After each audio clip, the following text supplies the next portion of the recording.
CBD infused pain salve for I had surgery on my foot back in October, and when it is going to snow or rain, oh my God, it throbs where they cut the bone and put the pin in.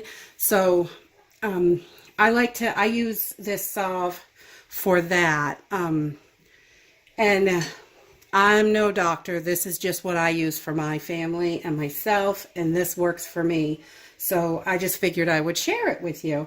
And you just need a few things. This is all natural. I've got some organic beeswax here that I just grate up, and we're going to use about a half an ounce of beeswax. And I just grate this up on a bell grater. I have one that I bought. I use it specifically for beeswax because it's really hard to get off. You can see it's all kind of stuck on there. All natural beeswax is really hard to get off, so I just bought this one, and it's specific for beeswax. We just keep it right in with the okay, and we've got some all natural cocoa butter, and we've got about a half ounce of that as well. And I got this, one of my friends, Tammy at Tammy's Homestead Life, she gifted this to me, so I'm really excited to have this in there.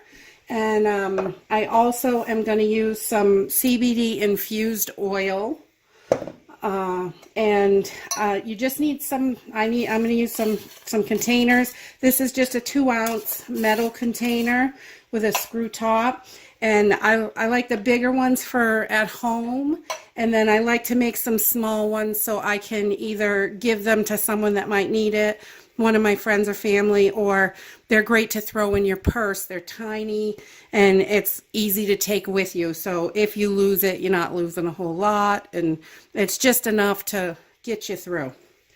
So it's a good amount for a weekend, or 3 or 4 days. So if you're going away for the weekend, you can just take a tiny pot with you and you don't have to worry. And then I like to add copaiba oil to this. And this just helps increase the properties of the other ingredients. It helps boost everything. So I also am going to use a couple of different measuring cups. I don't own a microwave, so I am going to be making my own. I use like a pan with water and a glass bowl on top, and I use this for my double boiler to melt down these hard, the wax and the butters. So let's go ahead and get started. I just put my pan and the water and my glass bowl on the stove, and I've turned it up on high just to get that water boiling. And I am going to go ahead and add my cocoa butter to the bowl, and we're going to get all that in there. You want to make sure you have nice clean hands for this. And I'm going to add my beeswax as well. And I've just got that all grated up. And we're just going to, once the water comes up to a boil, we're going to turn it down a little bit. We want to keep the water boiling, but we don't want it to overboil and make a mess or anything. So you just want to keep an eye on that. And I like to use a spoon that I have specifically kept out for crafts. So it's not one that I use for food, because the beeswax is kind of hard to get off, and I keep it just for making salves and things like that. It comes out pretty clean, but so we're just gonna get this all melted down in our double boiler, and I will bring you back. You can see we've got a nice boil here, and we're turning that down to about 7 or 8, like a medium high. And our stuff is starting to melt. You can see it's getting a little soupy in there. And so we're just going to continue melting this down. And we just want to make sure it doesn't overboil up out of the side of our pan. And you want to be really careful when you're in here stirring. You can see on the sides there's some steam coming out here and a little bit in the back. So you want to make sure you try to stay away from that steam so you don't get burned. This is super hot. Okay, so we've got our oil, our butter, and our beeswax all melted down. So this is ready to go. So I have already measured out 3 ounces of my infused CBD oil, and this has some really nice oils in it. It's got sweet almond oil and castor oil, which is really nice on the skin. So we are going to add this in together, and we want to take this off the heat, and you want to use a pot holder because this bowl is really hot. So I've got it on a towel, which is what I use, and I'm just going to add my oils in and just get this nice and mixed up. And you may have to heat it back up a little bit as the colder oils is going to start to set up in there. Yeah, we're going to have to heat this up a teeny bit more on our pan.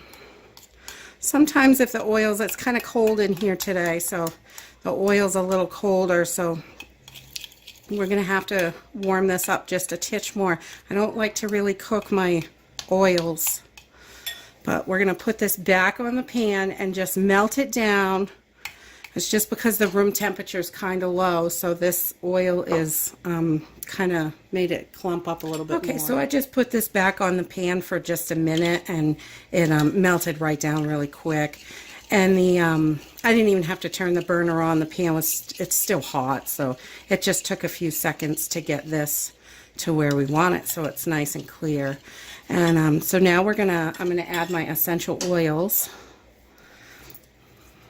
Let me get my pots open first because we're gonna pour this really fast.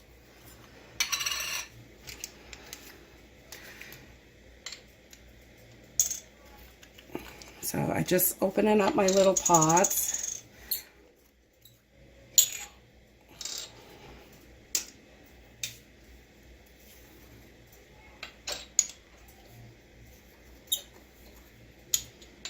Put all my caps over here so I don't try to pour anything in them when I'm crazy. All right, so we have got our oils all ready, you can see. And we're going to put about 20 drops of the copaiba in here.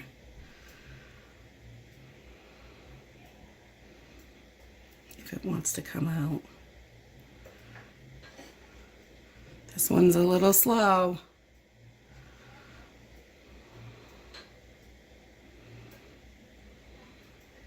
You can use a pipette and pull this out of the bottle. It's definitely a lot quicker.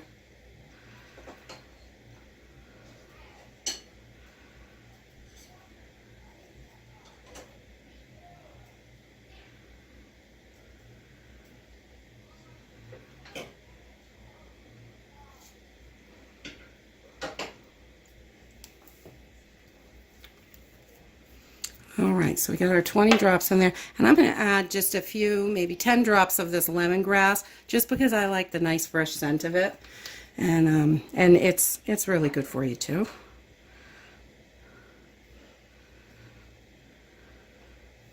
That smells so good. The copaiba really doesn't have a whole lot of scent. It's a very, very light scent. So, and we're just going to try to mix this all together.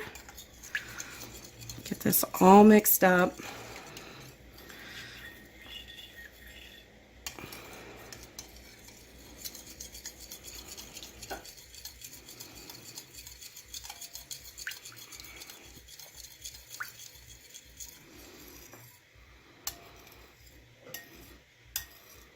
And you can adjust these measurements to if you like a harder salve or a softer salve. This is a consistency that I really like. It's hard, but it melts pretty good on the fingers, and it's not rock hard. Not quite as hard as a lotion bar, but. Alright, so we're just going to pour this.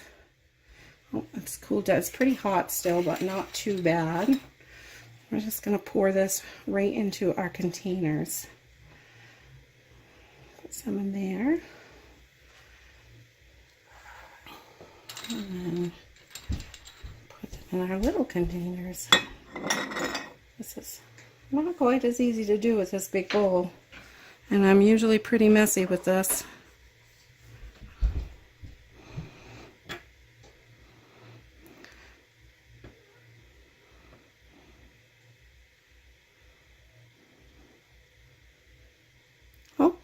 That one's full.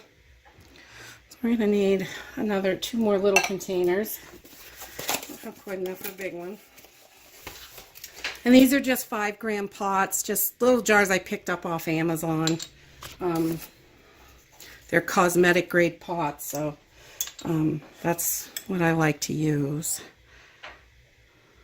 And there we go. Well, she's full. There. And you can see it cools down pretty quick.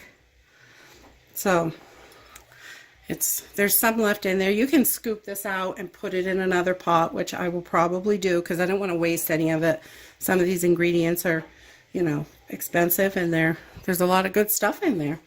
So that is it. You are going to leave your pots to sit for a couple of hours. You want to get these right down to room temperature, and you do not want to put your covers on before they are completely cooled, because the heat will cause condensation, and you don't want water in this. So we're just going to let these sit for a few hours, and I'll bring you back and show you what they're like when they're done. Okay, so these are all cooled down to room temperature, and you can see they are they're kind of solid, not hard, but this is the one I poured, and I scraped all this stuff out of the bowl. So it's got you can see it a little bit on your finger. You really don't need a lot of this. This goes a long way, and you just rub it on. It melts right on the skin really nice. It feels so good, and it smells delicious. That lemongrass smells so good. I love that. But that is it. They're really simple to make, and it's nice to have on hand. You can make this in tons of different ways, just a basic salve, and you can add all kinds of stuff to it. So you can do oils that are good for sensitive skin, rashes. You can use your jewelweed oil and make something for poison ivy. There's just so much you can do with this. I also make a cracked heel salve that's very similar to this, but a few different butters and stuff in it. But it's really simple, easy to do, and you know exactly what is in this when you put this on your skin, which is my absolute favorite. So I will use up this one first because it's the one that looks crazy. But and the other ones, you can, once they're cooled down to room temperature, you can put the covers on and you are good to go. Make sure, I'm going to label these up so I know what's in them, because I do make more than one kind of salve, so I don't want to be putting the wrong one on the wrong ailment. But that's it. If you like this video, give us a thumbs up. Subscribe. See you in the next video. Bye.